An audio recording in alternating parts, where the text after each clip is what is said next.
بازو، ہاتھ اور گردن پہ، اور پھیپھڑوں سے ملنے والا فلوئڈ کسی جھیل یا سمندر کا نہیں تھا۔ اگر ہوتا تو اس میں ڈائی ایٹمز۔ کس کے کہنے پہ بنائی تھی رپورٹ؟ بتاؤ۔ وہ گھر آیا تو اس کی گرفت میں پھڑپھڑاتا مہنی سا ڈاکٹر کانپ اٹھا۔ Doctor Aftab Wasti, head of department, آئندہ تم کسی کی بھی رپورٹ بنانے کے قابل نہیں رہو گے۔ اور یہ کہہ کر اس نے اسے دائیں ہاتھ کو مروڑ کر زور سے جھٹکا دیا۔ عجیب سی آواز آئی اور ڈاکٹر کی چیخیں نکل گئی۔ فارس نے نفرت سے اسے پرے پھینکا اور دروازے کی طرف بڑھا، پھر مڑا اور بڑی میز کو دھکیلتے ہوئے سامان سمیت اس کے اوپر گرا دیا۔ ایک کرسی کو ٹھوکر ماری اور پھر نفرت سے اسے دیکھتا باہر نکل گیا۔ تم جیسے لوگ علیسا خود تو ناکام اور تلخ ہوتے ہی ہیں، مگر دوسروں کو ہر وقت عقابی آنکھ تلے رکھتے ہیں۔ اصل میں کچھ لوگوں کو بڑا دکھنے کا شوق ہوتا ہے۔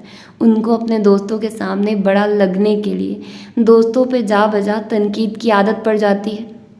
کمرہ عدالت میں سب دلچسپی اور توجہ سے کٹہرے میں کھڑی شہرین کو سن رہے تھے، جو ٹھٹھائی سے کہہ رہی تھی، میرے علم میں نوشیروان کے پاس ایسی کوئی گن نہیں، اور نہ ہی میں نے اسے کبھی کلاک کا یہ ماڈل چلاتے دیکھا ہے۔ مگر کیا اس دن آپ میرے اور فارس کے پاس نہیں آئی تھی یہ کہنے کہ ہم آپ کو کیا دیں گے اگر آپ اس گن کا لائسنس ڈھونڈ دیں ہمیں؟ سمر سنجیدگی سے پوچھ رہی تھی۔ یہ سری بہتان ہے، میں آپ کے گھر کبھی نہیں آئی۔ اس نے کندھے اچکائے تھے۔ اور اگر تم جیسوں کا کوئی دوست میرے جیسا ہو، جس کا دل ایسا ہی حساس ہو، تو وہ تم نقاد دوستوں کی باتوں کو دل سے لگا کر ڈپریشن میں چلے جاتے ہیں۔ مگر اب وقت آ گیا کہ میں تمہیں بتا دوں کہ تم جیسے لوگ دوستوں کی سب سے بری قسم سے تعلق رکھتے ہو۔ دفاع کی کرسیوں پہ موجود ہاشم کا موبائل بجا تو اس نے نکال کر دیکھا۔ بلاکڈ نمبر سے پیغام موصول ہوا تھا۔ اگر تمہیں لگتا ہے کہ تم سعدی یوسف کو دہشت گرد ثابت کروانے میں کامیاب ہو جاؤ گے تو یہ ہند سے لکھ کر ٹویٹ کر دو، میں سمجھ جاؤں گا۔ ہاشم نے ٹویٹر کھولا اور پر امید کے نیچے وہیں ہند سے لکھ کر ٹویٹ کر دی، پھر مسکرا کے فون جیب میں رکھا۔ ذرا سا مڑا تو پیچھے گول چشمے والا آدمی اپنا موبائل دیکھ رہا تھا۔ ہاشم مسکرا کے سیدھا ہوا اور نوشیروان کی طرف جھکا۔ تم بے فکر رہو، سعدی یوسف کے دوسرے دشمن ہم سے زیادہ اس خاندان کی تباہی کے خواہش مند ہیں۔ شیرو خاموش رہا تھا۔ میں اس امت سے تعلق رکھتی ہوں علیسا، جس کے نبی صلی اللہ علیہ وآلہ وسلم نے ایک شخص کو برے حلیے میں دیکھا تو خود کچھ نہیں کہا، مگر اس کے جانے کے بعد صحابہ سے فرمایا کہ اگر تم اس کو کہہ دیتے تو اچھا تھا، مگر ساری بات یہ ہے کہ انہوں نے خود کچھ بھی کہنے سے حیا کی۔ ہمارا اللہ ہمیں حیا سکھاتا ہے۔ یہ خود کو صاف گو اور منہ پھٹ کہنے والے لوگوں کو جان لینا چاہیے کہ وہ اچھے دوست نہیں بن سکتے اور اپنی بد کلامی کی وجہ سے آخر میں اکیلے رہ جائیں گے۔ مور چال گرمی بھری رات میں ڈوبا تھا اور سرونٹ کوارٹر میں بیٹھا صداقت افسوس سے سامنے بیٹھی حسینہ کو دیکھ رہا تھا۔ مجھے بڑا ارمان لگا کہ فارس بھائی اس دن ہم پہ شک کر رہے تھے، ان کو ایسا نہیں کرنا چاہیے تھا۔ اصل میں نے جو بول دیا کہ تم لائے ہو تو وہ اس لیے شک کرنے لگے۔ وہ جلدی سے بولی۔ وہ چونکا۔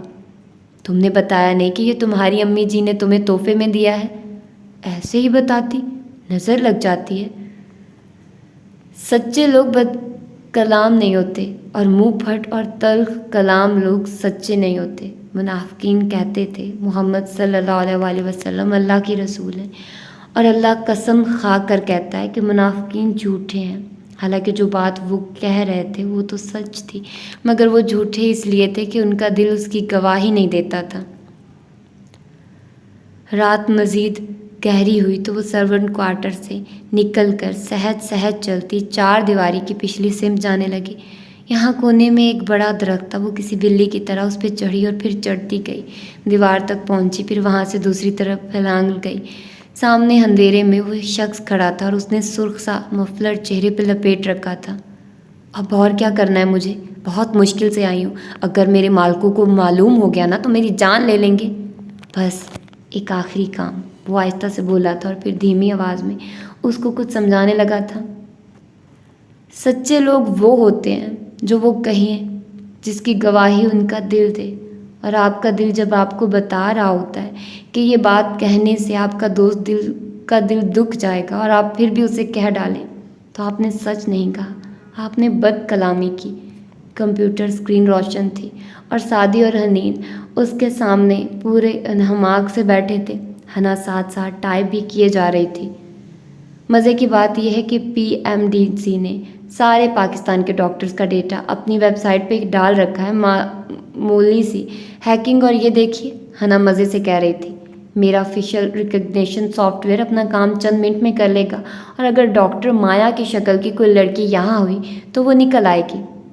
Very good job head girl, اس نے ہنا کا شانہ تھپکا تھا۔ وہ مسکرا کر اور سادی فکر مندی سے اسکرین کو دیکھے گیا۔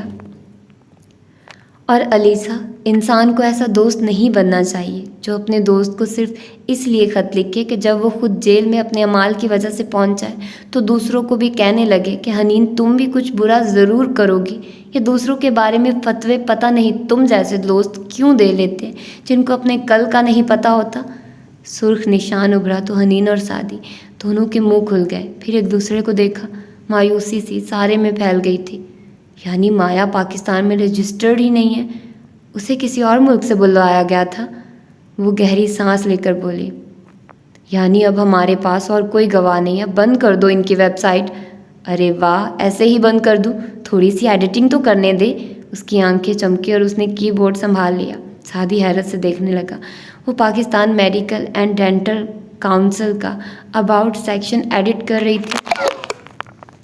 ہم سے ملیے، ہمیں Pakistan mental and depressed community, ہم نے صرف پرائیویٹ میڈیکل کالجز کو کھلی چھٹی دے کر بچوں کا بیڑا غرق نہیں کیا، بلکہ ہم نے انٹری ٹیسٹ کے نام پہ دنیا کا سب سے منافع بخش کاروبار بھی شروع کر رکھا ہے۔ آئیے ہم آپ کو بتاتے کہ انٹری ٹیسٹ کیا ہوتا ہے۔ یہ ایک ایسا نظام ہے جس کو ہم اس لیے ختم نہیں کر رہے کیونکہ ہمارے بہت سے دوست اور رشتہ دار انٹری ٹیسٹ پریپ کی اکیڈمیاں چلا کر ہر سیزن میں اربوں روپے بنا لیتے ہیں، ورنہ باقی اس کا صرف ایک مقصد ہے، 18-19 سال کے بچوں کے ذہن کو مفلوج کرنا، ان کو خوف زدہ کرنا، میٹرک سے ان کے ذہن پہ سوار کر دینا کہ انہوں نے تعلیم نہیں حاصل کرنی بلکہ 1000 سے اوپر نمبر لینے ہیں، اور وہ بچے اپنے سینئرز کو ان کے ناموں سے نہیں 998 نمبر والا اور 1021 نمبر والی جیسے القابات سے یاد کرتے ہیں۔ اور چونکہ ہمارے پاس سیٹیں تھوڑی ہوتی اور ہم ہزاروں بچوں کو کامیاب نہیں کر پاتے، تو ہمیں فخر ہے کہ جس کا میڈیکل میں ایڈمیشن نہ ہو اس کو معاشرہ نالائق سمجھتا ہے۔ وہ بچہ کسی بھی فیلڈ میں چلا جائے وہ اس احساس کمتری اور ڈپریشن میں رہتا ہے کہ اس کا میڈیکل میں ایڈمیشن نہیں ہوا۔ اور ان ہزاروں ناکام بچوں کو ہماری کوشش ہے کہ کبھی یہ نہ پتہ چلنے دیا جائے کہ انٹری ٹیسٹ پاس یا فیل کرنا اہم نہیں ہے، اس کی تیاری کرنا اور اس کو دے ڈالنا یہی سب سے بڑی جدوجہد ہے، جسے اگر آپ نے کر لیا ہے تو بھلے آپ کا میڈیکل میں ایڈمیشن نہ ہو، آپ دنیا کی ہر اچھی فیلڈ میں کامیابی کے جھنڈے گاڑ سکتے ہیں۔ اگر آپ خود پہ اعتماد رکھیں، آپ نالائق نہیں تھے، یہ آپ کی حکومت کا نا انصافی پہ مبنی نظام تھا۔ بس کر دو نا، سائبر کرائم میں پکڑی جاؤ گی۔ وہ اس کو باز رکھنے کی کوشش کر رہا تھا۔ ایویں ہی الیسا، تمہارے اس ایک خط نے مجھے ذہنی طور پہ بہت پیچھے دھکیل دیا تھا۔ دوستوں کو تم جیسا نہیں ہونا چاہیے۔ دوستوں کو دوستوں کی خامیاں نرمی اور پیار سے بتانی چاہیے، اور خامی سے زیادہ ان کا حل بتانا چاہیے۔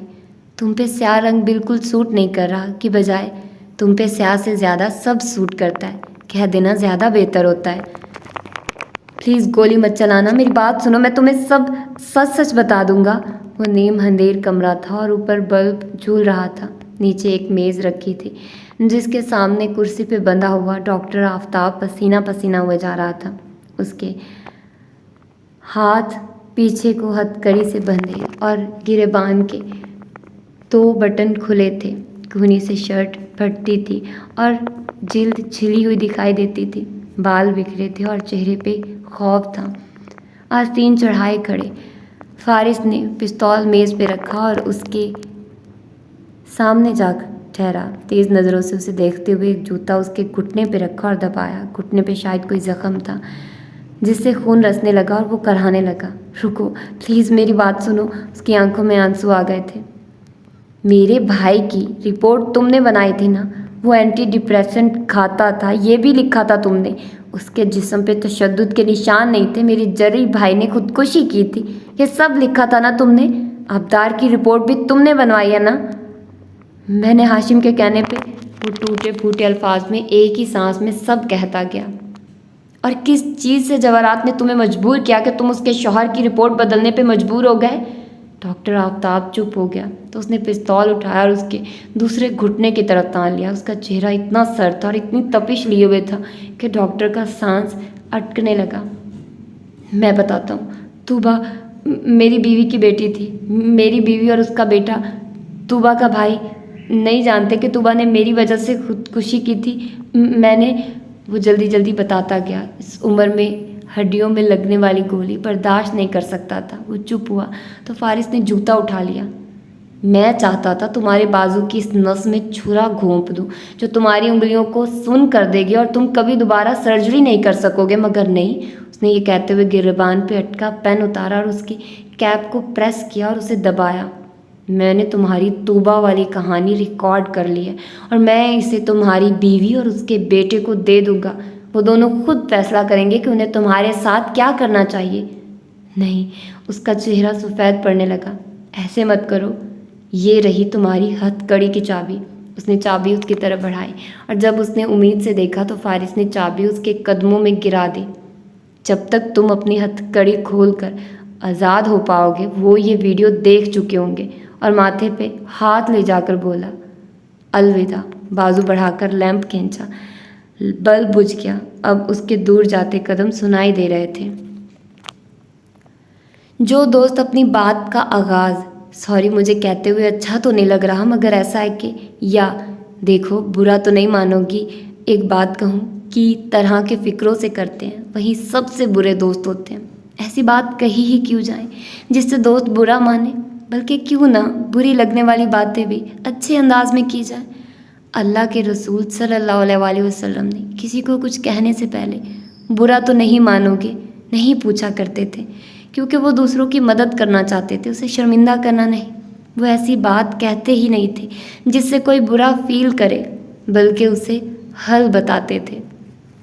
گواہوں کے بیانات اور شواہد سے یہ بات صاف ظاہر ہوتی ہے۔ یور آنر کے زمر چبوترے کے سامنے کھڑی دونوں ہاتھوں میں قلم کو گھماتی بلند آواز میں کہہ رہی تھی کہ ملزم نوشیروان کاردار نے ہم میرے موکل سے ذاتی انات کے باعث پہلے اس کا پیچھا کیا، پھر اس کو تنہا پا کر اسے گولیاں ماری، پھر بھی اس کی جان نہیں گئی تو اسے ہسپتال سے اغوا کر لیا اور ملک سے باہر بھیج دیا۔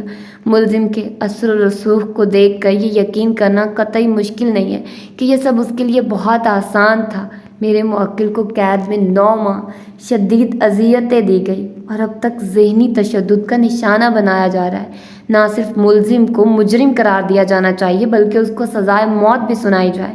اور ذرا ٹھہر کر وہ سرد آواز میں بولی، prosecution پلیڈز for death penalty.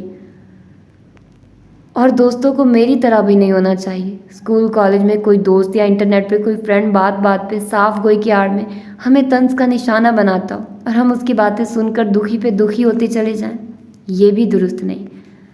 School کے آڈیٹوریم میں عجیب ہنگامہ سا مچا تھا۔ جہاں چند منٹ پہلے بچے اسٹیج پہ پرفارم کر رہے تھے وہاں وہ سہم کر ایک طرف کھڑے تھے اور انہی میں چپ چاپ سر جھکائے کھڑی سونی بھی تھی۔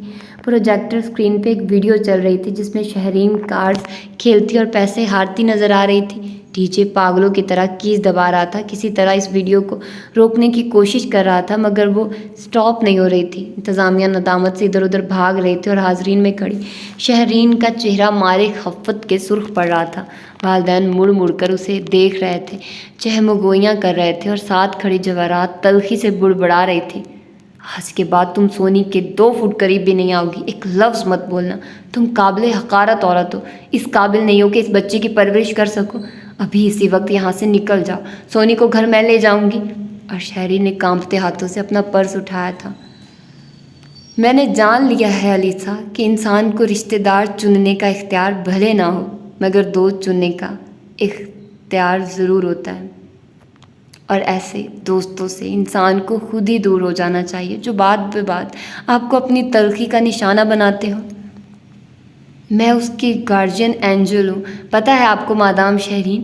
شہری خفت سے چہرہ جھکائے پرس ماتھے پہ رکھے تیز تیز باہر چلتی جا رہی تھی جب آڈیٹوریم کے باہر سے کسی نے اسے پکارا۔ وہ ٹھٹک کر مڑی، حنین کو دیکھا تو بے اختیار پرس والا ہاتھ نیچے گر گیا، آنکھوں میں اچنبھا اور پھر بے یقینی دہرائی۔ تم نے کیا ہے یہ؟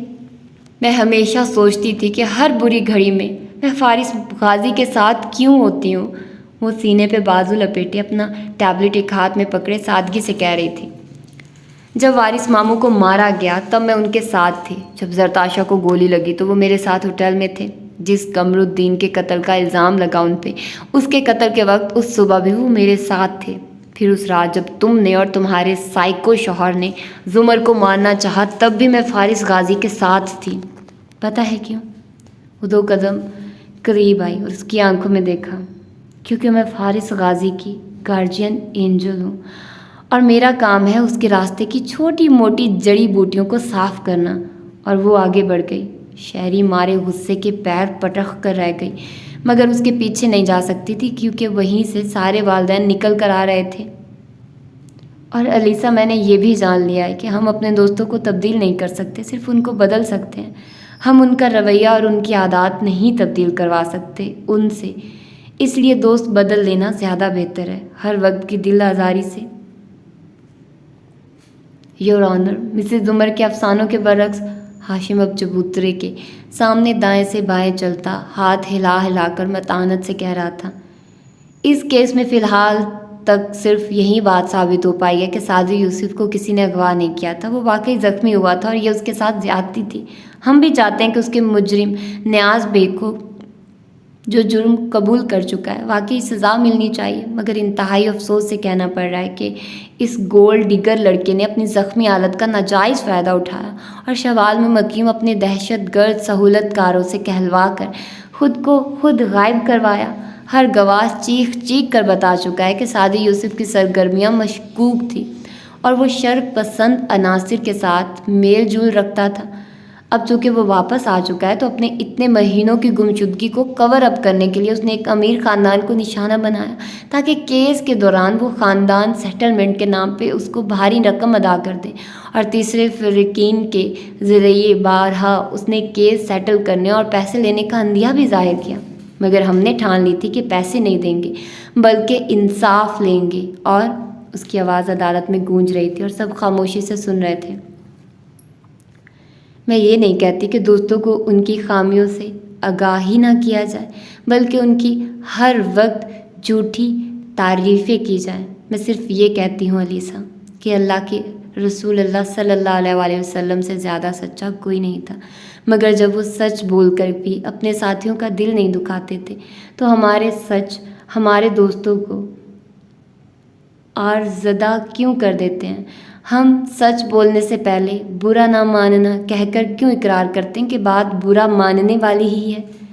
قصرے کاردار کی عقبی بلکنی میں ہاشم کرسی ڈالے بیٹھا تھا، سامنے دور پہاڑوں پہ سورج غروب ہوتا دکھائی دے رہا تھا۔ وہ ٹانگ پہ ٹانگ جمائے، شرٹ کے آستین موڑے، مغموم سے انداز میں اس نارنجی تھال کو دیکھ رہا تھا جو بس کسی پل لگتا تھا زمین پہ الٹ جائے گا، مگر بادل اس کو سنبھالے ہوئے تھے، سہارا دیے ہوئے تھے۔ تم نے شہری کو بے دخل کر کے اچھا کیا، اس کی وجہ سے سونی کی بہت انسلٹ ہوئی، سونیا تب سے ڈپریشن میں ہے، ساتھ بیٹھی جواہرات کہہ رہی تھی۔ اس نے انکارا بھرا، نظریں ڈوبتے سورج پہ جمی تھی۔ سونی کی اس کی ماں کے غلط کاموں کی وجہ سے پریشان نہیں کرنا چاہتا میں، ایسی ماں کے ساتھ رہنا ہی نہیں چاہیے جو اولاد کی پرواہ کیے بغیر اتنے غلط کام کرتی رہی ہو۔ جواہرات کا دل زور سے دھڑکا مگر بظاہر مسکرائے گئی۔ صحیح کیا، ہر ماں تمہاری ماں جیسی نہیں ہوتی جو اولاد کے لیے ہر شے قربان کر دے۔ ہاشم نے نظریں پھیر کر اجنبی سے انداز میں اسے دیکھا۔ ہمارے لیے کیا آپ کو کچھ بہت مشکل کام بھی کرنے پڑے تھے؟ اور وہ جان گئی کہ وہ جان گیا ہے، آنکھوں میں آنسو آ گئے۔ بہت مشکل کام ہاشم، بہت ہولناک کام۔ ہاشم اسے دیکھتا رہا، گردن میں ابھر کر ڈوبتی گلٹی صاف دکھائی دی۔ اور ایسے کام کرتے وقت کیا کوئی دوسرا راستہ نہ تھا آپ کے پاس؟ تب شاید آپ وہ نہ کرتی۔ دوسرے راستوں میں میرے بیٹوں کی تباہی تھی، میں نے بیٹوں کو چنا، اس کی آنکھ سے آنسو ٹپ سے گرا تھا۔ دونوں ایک دوسرے پہ نظریں جمائے ہوئے تھے، سانس بندھے تھے، ایک دوسرے کو کھوجنے کی کوشش کر رہے تھے۔ اور کیا آپ نے سوچا کہ آپ کے کسی ایسے قدم سے، ہولناک قدم سے، آپ کے بیٹوں کو کتنی تکلیف ہو سکتی ہے؟ تکلیف کا علم تھا، مگر تباہی سے بچانے کے لیے ذرا سی تکلیف دینا بہتر تھا۔ میں چاہتی ہوں کہ ہم دوسروں سے ایسی دوستی کریں کہ ہمارے دوستوں کو ہمارے منہ کھلتے دیکھ کر ڈر نہ لگا کرے کہ ابھی ان کی زبان سے کچھ ایسا کہا جائے گا جس پہ میرا دل برا ہو جائے گا۔ عجیب بات ہے، مگر ان صاف گو منہ پھٹ دوستوں کے اپنے بارے میں بہت کچھ کہا جائے تو آگ بگولا ہو کر زمین آسمان ایک یہی کرتے ہیں۔ ذرا سی تکلیف، اس کا دل جیسے کٹ کر رہ گیا۔ وہ بس دکھی نظروں سے اسے دیکھے گیا۔ ہو سکتا ہے آپ کی اولاد کا دل اس ذرا سی تکلیف سے باہر اب تک نہ نکلا ہو سکتا ہے کہ آپ کے بیٹے کے ہر تلخ فیصلے کے پیچھے آج بھی اسی تکلیف کا ٹراما بسا ہو۔ پتہ نہیں، اگر یہ تکلیف ایسی ہے تو تباہی کیسی ہوگی۔ پھر سر جھٹکا اور سامنے نظر آتے سورج کو دیکھنے لگا۔ ٹرائل کا فیصلہ آ جائے، پھر میں اور سونیا یہاں سے شفٹ کر جائیں گے۔ میں نے آفس کے قریب ایک گھر لیا ہے، جب تک ہمارا نیا گھر تعمیر نہیں ہوتا ہم وہیں رہیں گے۔ جواہرات کا دل جیسے کسی نے مٹھی میں لے لیا۔ میں تمہارا گھر دیکھنے آ سکتی ہوں؟ نہیں، وہ کہہ کر اٹھ گیا اور اندر چلا گیا۔ وہ دل محسوس کر بیٹھی رہ گئی۔ اندر ہاشم کی اسٹڈی ٹیبل پہ 2 کاغذات پڑے تھے، ایک اورنگزیب کی پوسٹ مارٹم رپورٹ جس میں موت کا وقت لکھا تھا، ایک اندازہ کہ اتنے سے اتنے بجے کے درمیان موت واقع ہوئی ہے، اور دوسرا اس نے وہ کاغذ اٹھا کر دیکھا، وہ ایک ای میل تھی۔ جب اس رات جواہرات کمرے سے باہر آئی تھی تو اس نے ہاشم سے کہا تھا کہ اس کا جی میل کام نہیں کر رہا۔ تب ہاشم نے جواہرات کے فون سے اپنے فون پہ یہ ہاشم ہے موم کے فون سے لکھ کر ای میل بھیجی تھی۔ اس کے کوئی آدھے گھنٹے بعد انہوں نے اورنگزیب کو مردہ پایا تھا۔ اس ای میل کا وقت پوسٹ مارٹم میں لکھے موت کے وقت سے اوپر تھا۔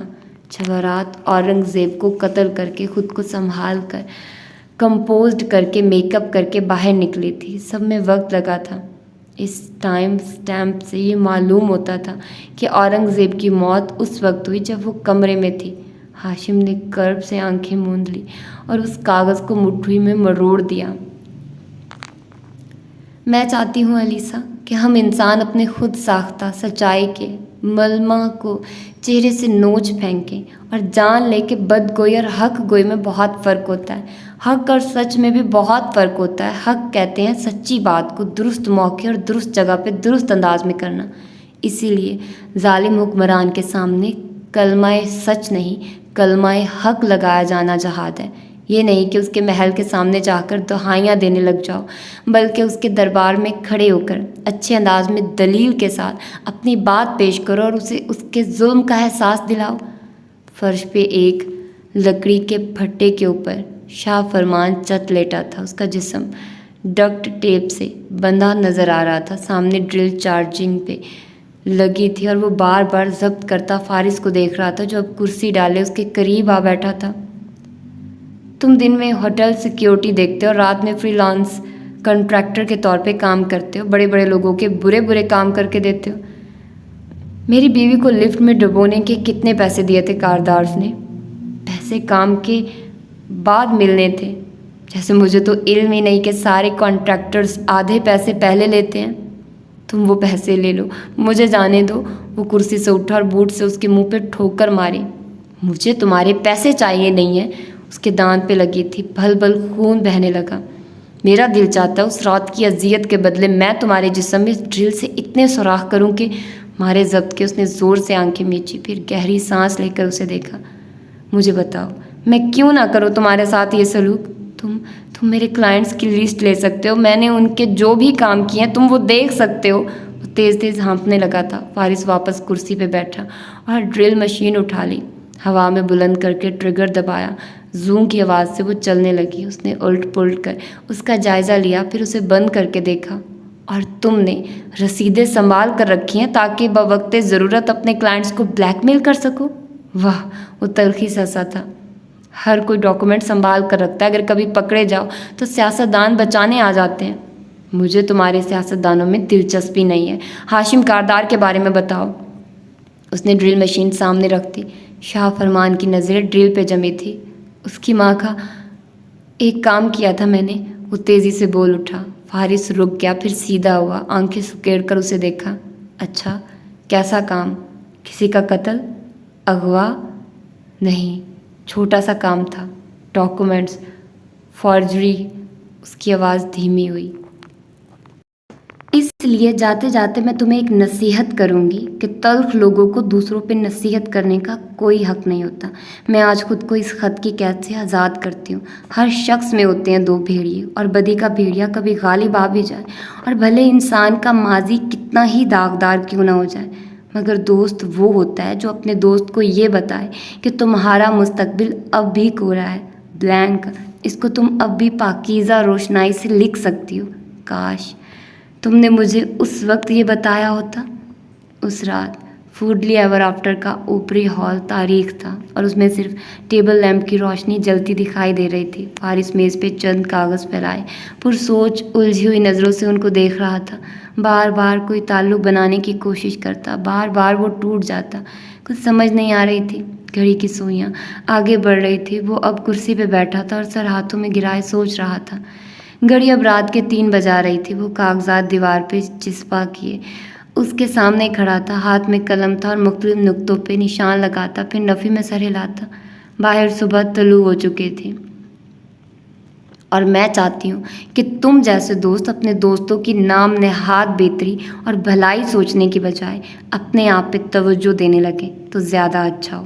میں حنین یوسف یہ عہد کر چکی ہوں کہ اب میں کبھی اپنے دوستوں کے رویوں کو خود پہ طاری نہیں ہونے دوں گی، اور ان کی وجہ سے اپنے آپ کو برا نہیں سمجھوں گی۔ میں اپنا ہیرو خود ہوں۔ حنین۔ مور چال میں آج ٹی وی کا شور نہیں تھا۔ حنین اور ندرت کا بالآخر اس بات پہ اتفاق ہو گیا تھا کہ کچھ عرصے کے لیے ٹی وی کو پیک کر کے رکھ دیا جائے، اور اسامہ سخت ناخوش تھا۔ فیصلہ بھی اسی کی پڑھائی کی وجہ سے کیا گیا تھا، اس کا ٹیب بھی حکومت نے ضبط کر لیا تھا۔ مگر جب سے ٹی وی خاموش ہوا تھا، اس سبز بیلوں سے ڈھکے بنگلے میں کوئی انوکھا سا سکون در آیا تھا۔ سب کے پاس وقت ہی وقت تھا، ذہن توانا تھے، آنکھیں تکان زدہ نہیں تھی۔ سب لاؤنج میں بیٹھے آپس میں باتیں کر رہے تھے، اور صد شکر کہ موبائلز پہ بھی نہیں لگے تھے۔ اس شیطان کے ڈبے کو واقعی کچھ عرصے کے لیے پیک کر دینا چاہیے۔ ابا بڑے ہی خوش تھے، بار بار اظہار کرتے، عجیب ڈپریشن پھیلا کر رکھتا ہے گھر میں، اور اب دیکھو وقت میں برکت سی محسوس ہونے لگی ہے۔ بالکل، اسامہ برے دل سے بڑبڑایا تھا۔ ابا نے نہیں سنا، وہ کچھ اور سوچنے لگے تھے۔ پھر زمر کو دیکھا۔ فارس کہاں ہے؟ پتہ نہیں، میں نے تو کل سے اسے نہیں دیکھا۔ فون کیا تھا، کہہ رہا تھا کچھ کام کر رہا ہے، اس نے رسان سے بتایا۔ زمر، وہ ٹھیک تو ہے؟ ندرت نے اس کے پاس بیٹھتے پوچھ لیا۔ وہ چپ ہو گئی۔ لگ تو ٹھیک رہا تھا، اندر سے کچھ اس کو بھی کھٹکتا تھا، مگر مجھے وہ ایسا لگا جیسے جیل سے آنے کے بعد لگتا تھا، اور شادی کی گمشدگی کے دنوں میں اسی طرح خاموش، عجیب سا۔ وہ فکر مندی سے کہہ رہی تھی، کچھ معاملات ہمیں اتنے پریشان کرتے رہتے ہیں بھابھی کہ کوئی دوسرا کام ہو ہی نہیں پاتا۔ یا تو انسان ان کی وجہ سے گھل گھل کر ختم ہو جائے، یا پھر اللہ تعالیٰ سے کہے کہ یہ پریشانی میں نے آپ کے حوالے کر دی۔ جب تک میں آپ کے دوسرے بندوں کی مدد کر لوں اور لوگوں کے لیے اچھے کام کر لوں، تب تک آپ اس مسئلے کو خود سلجھا دیجیے گا۔ وہ اندرونی خلفشار پہ قابو پا کر متانت سے بولی تھی۔ سب خاموش ہو گئے۔ گھر میں ویسے ہی بہت خاموشی محسوس ہونے لگی تھی۔ چند میل دور آفس بلڈنگ کے بالائی فلور پہ ہاشم اپنے آفس میں بیٹھا کام میں مصروف تھا۔ جب انٹر کام بجا، اس نے کان سے لگایا، چہرے پہ چونکنے کے آثار نظر آئے۔ فارس آیا ہے، ذرا ٹھہرا۔ ٹھیک ہے، اندر بھیجو۔ اور اینک اتار کر رکھی اور ٹیک لگا لی، ٹائی ڈھیلی کیے، آستین موڑے، آنکھوں پہ سپاٹ بن لیے، وہ منتظر سا بیٹھا نظر آیا تھا۔ دروازہ کھلا اور چوکھٹ میں فارس نظر آیا، جینس کی جیبوں میں ہاتھ ڈالے وہ سرسری نگاہوں سے ارد گرد کا جائزہ لے رہا تھا۔ ہاشم کے لبوں پہ تلخ مسکراہٹ آ ٹھہری۔ کیسے آنا ہوا کزن؟ فارس قدم قدم چلتا، گردن موڑ موڑ کر دیکھتا، آگے آیا اور میز کے قریب آ ٹھہرا۔ پھر ہاشم کو دیکھا۔ بے فکر رہو، تمہاری سیکیورٹی مجھے چیک کر چکی ہے، کوئی خفیہ کیمرہ، وائر یا ہتھیار نہیں ہے میرے پاس۔ ذرا رکا اور مسکرایا۔ میں آج تمہیں اپنی زبان سے مارنے آیا ہوں۔